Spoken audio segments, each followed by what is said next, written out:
नमस्कार, जन टीवी उत्तराखंड में आप सभी का स्वागत है। मैं हूं प्रभात। बुलेटिन में सबसे पहले नजर हेडलाइंस पर।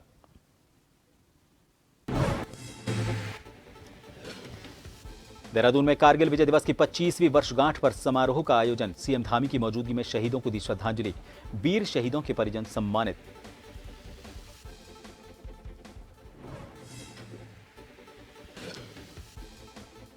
पिथौरागढ़ जिले में सशस्त्र सीमा बल के जवानों ने एसएसबी चेकपोस्ट पर की बड़ी कार्रवाई। धारचूला झूला पुल पर आरोपी से मिले 20 लाख रुपए। नेपाल जा रहे बदमाश को दबोचा।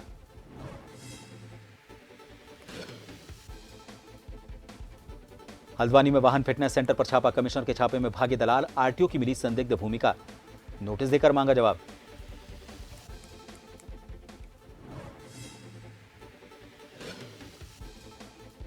लक्सर में एसएसपी ने कांवड़ यात्रा की सुरक्षा का लिया जायजा। ड्यूटी पर तैनात कर्मचारियों को दिए निर्देश। चुनौतीपूर्ण काम में रहें सजग।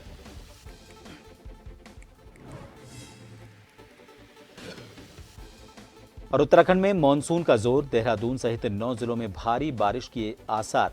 मौसम विभाग का ऑरेंज अलर्ट। बद्रीनाथ राष्ट्रीय राजमार्ग बाधित।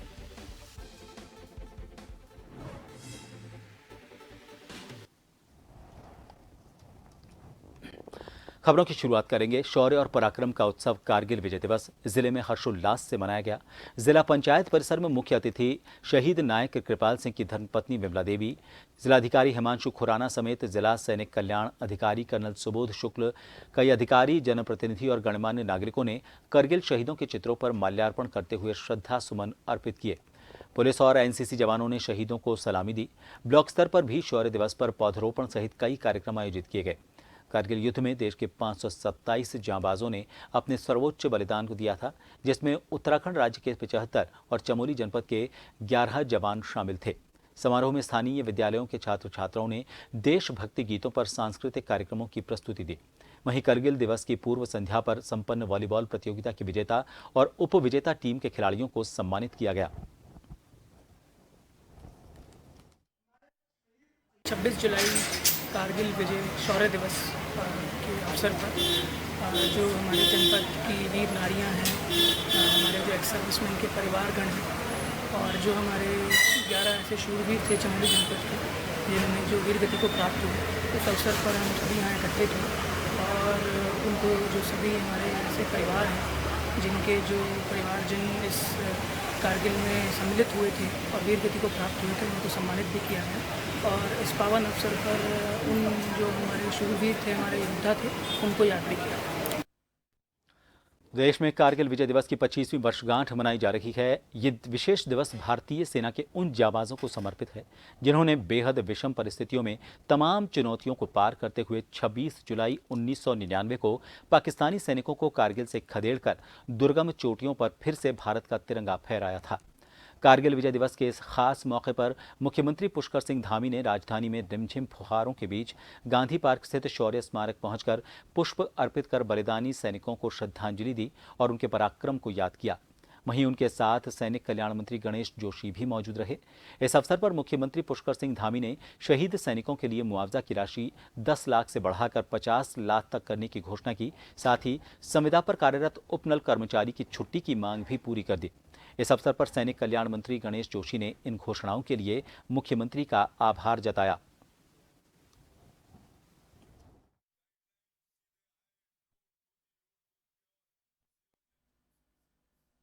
इस शौर्य दिवस हमारी कारगिल विजय का दिवस है। हमारे आज़ाद भारत का ऐतिहासिक दिन है।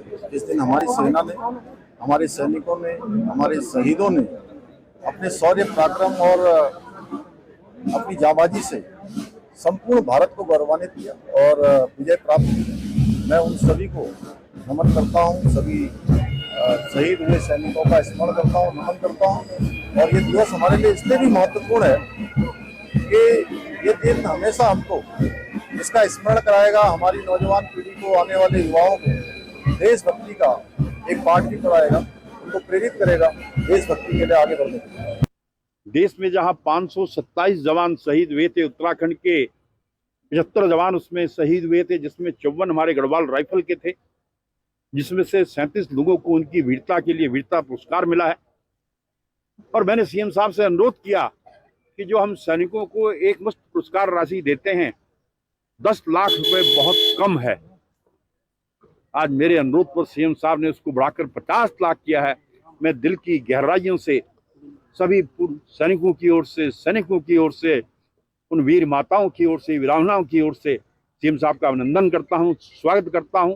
मैं शहीद स्क्वाड्रन लीडर राजीव कुंडीर जी के परिवार से, और मुझे इस बात की गर्व है कि हमारे परिवार ने शहीद परिवार है, और आज भी 25 साल बाद भी आंखें नम होती है उस दिन को याद करते हुए, उस क्षण को याद करते हुए। और मैं शुक्रिया करती हूँ सरकार का और सेना का कि इसी मौक़ों पर नमन याद करते हैं, शहीदों के परिवार को सम्मानित करते हैं, ताकि आगे वाली जनरेशन जो हमारी आगे की पुश्ती भी हैं वो भी देखती हैं कि वो भी गर्व महसूस करती हैं और आगे इसी तरह बलिदान करने के लिए तत्पर रहती हैं कि हम भी देश के लिए कुछ कर पाएं। कारगिल विजय दिवस की 25वीं वर्षगांठ पर केंद्रीय संचार ब्यूरो क्षेत्रीय कार्यालय नैनीताल, सूचना एवं प्रसारण मंत्रालय भारत सरकार की तरफ से चेतराम साह ठुलघरिया इंटर कॉलेज नैनीताल में धूमधाम से इसे मनाया गया, जिसमें मुख्य अतिथि विधायक सरिता आर्य ने दीप प्रज्वलित किया। सरिता आर्य ने कहा कि हमें उनको याद करना चाहिए जिनकी बदौलत हम आज यहाँ पर विजय दिवस मना रहे हैं।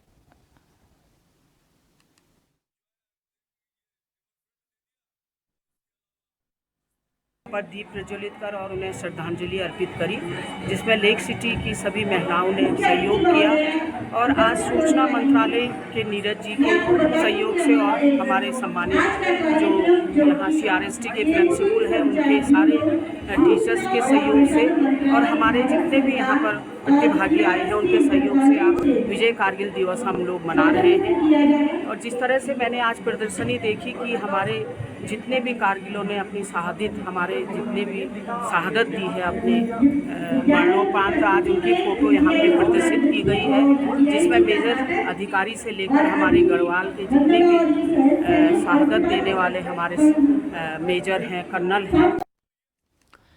खबर भगवानपुर से है। भगवानपुर तहसील और खानपुर रेंज के खरीपुर टोंगिया गांव में भाजपा नेता द्वारा रास्ता बंद करने को लेकर गांव वालों ने इकट्ठा होकर खानपुर रेंजर का पुतला दहन कर नारेबाजी की।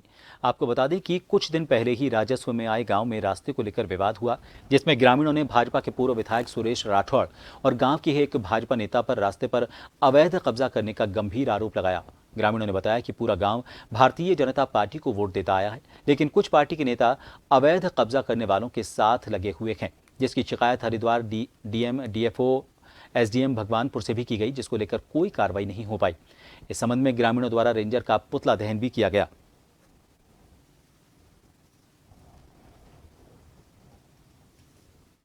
एक यही नहीं है, पूरे गांव में तो जिधर को भी आप निकलोगे तो रास्ते बंद करते जा रहे हैं लोग, जबकि ये ज़मीन फ्री की है, फॉरेस्ट की ज़मीन है।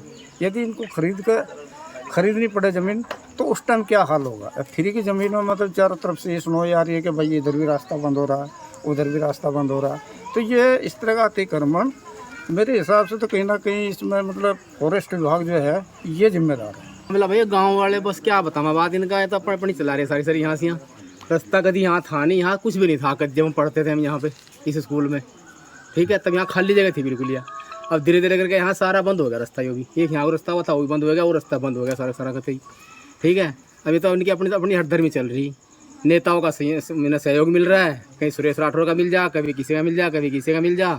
अब बस नए नेता बन रहे, आजकल नए अपना काम हो रहे सारे के सारे। भारतीय किसान यूनियन क्रांति इस मामले को सख्ती से उठाएगी और उठा के इस मामले को प्रशासन की नींद हराम करेगी, तब जाके मानने तो मानने बिल्कुल भी। कांवड़ यात्रा को सकुशल संपन्न कराए जाने को लेकर पुलिस प्रशासन पूरे अलर्ट मोड पर है। कांवड़ियों की सुरक्षा के लिहाज से चप्पे चप्पे पर लक्सर में भारी पुलिस बल की तैनाती की गई है। लक्सर सीओ निहारिका सेमवाल का कहना है कि हरिद्वार एसएसपी के निर्देश पर इस बार 13 सुपर जोन बनाए गए हैं। जो लक्सर है वो 13 सुपर जोन में आता है, जिसको 2 सेक्टर में बांटा गया है। इसमें 7 सब सेक्टर बने हैं। उन्होंने बताया कि सभी पॉइंट्स पर पैरा मिलिट्री फोर्स और पीएसी पुलिस के जवानों की तैनाती की गई है।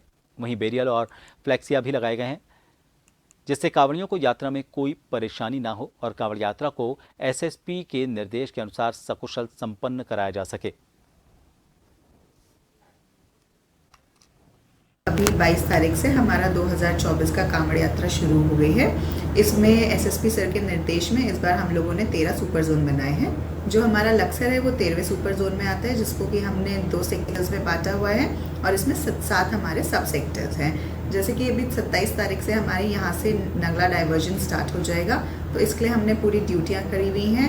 हर पॉइंट पे हमने पैरामिलिट्री पीएसी की फोर्सेस भी लगा रखी हैं, बैरियर्स लग चुके हैं, फ्लेक्सीज लग चुकी है और हम लोगों की पूरी फोर्स डिप्लॉयमेंट स्टार्ट हो गई है 22 तारीख से ही। अभी भी देखा जा रहा है कि जैसे जैसे सिटी पे दबाव पड़ता है, एंट्री क्योंकि हमारी बैरागी की यहीं से ही होनी है, तो जो बड़े ट्रॉले हैं, ट्रैक्टर्स हैं, वो अभी से ही आने लग गए हैं। तो हम लोग इनका पूरा स्मूथ मूवमेंट इंश्योर कर रहे हैं और हम लोग पूरी कोशिश करेंगे कि कांवड़ यात्रा 2024 हमारे एसएसपी सर के नेतृत्व में सभी के लिए अच्छे से हो और जितने भी कांवड़ यात्री हैं उनको किसी भी प्रकार की कोई समस्या का सामना न करना पड़े। देर रात चमोली में हुई मूसलाधार बारिश से काफी नुकसान हुआ है। कोठियाल सेण के पास बुराली में नाले के पानी से हुए भूस्खलन से 5 लोगों के घरों में मलबा घुस गया। वहीं कई आवासीय घर खतरे की जद में आ गए। लोगों का कहना है कि सिंचाई विभाग, लोक निर्माण विभाग, नगर पालिका और एनएच बड़ी लापरवाही कर नाली का पूरा पानी लोगों के घर में इनकी वजह से घुस रहा है। उन्होंने कहा कि देर रात 11:30 बजे की घटना है।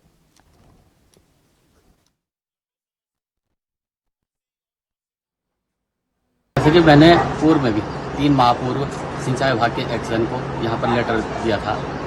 जो हमारा पोखरी बैंड पे जो नाला है, वो नाला बिल्कुल से क्षतिग्रस्त हो चुका है।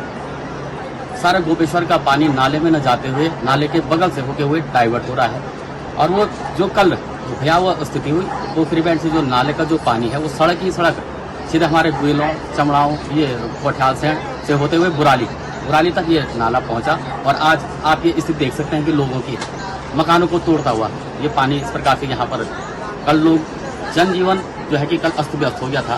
पूरे लोगों के मकान यहाँ पर टूट चुकी हैं। छोटे से ब्रेक के लिए यहाँ रुकेंगे। देखते रहिए जन टीवी।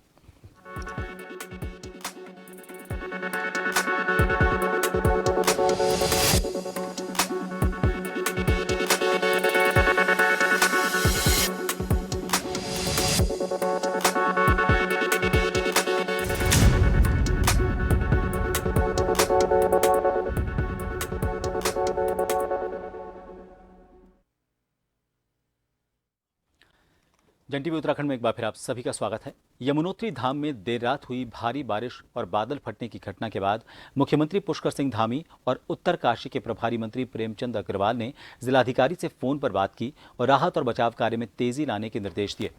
उत्तरकाशी के प्रभारी मंत्री प्रेमचंद अग्रवाल ने कहा कि अतिवृष्टि के कारण यमुनोत्री धाम में जो घटना हुई है उसमें राहत की बात ये रही कि यमुनोत्री में किसी भी तरह की जनहानि की खबर नहीं है। हालांकि पुल टूट गया है और रास्ता भी अवरुद्ध हुआ है।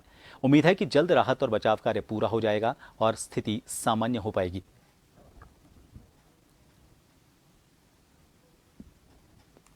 जिस प्रकार से रात अतिवृष्टि के कारण एक बड़ी क्षति हमारे यमुनोत्री मार्ग पे हुई है और मैं समझता हूँ कि भगवान का शुक्र है किसी प्रकार की कोई कैजुअलिटी की सूचना नहीं है। और जैसा आप भी जानते हैं कि पुल क्षतिग्रस्त हुआ है और मार्ग भी अवरुद्ध हुआ है।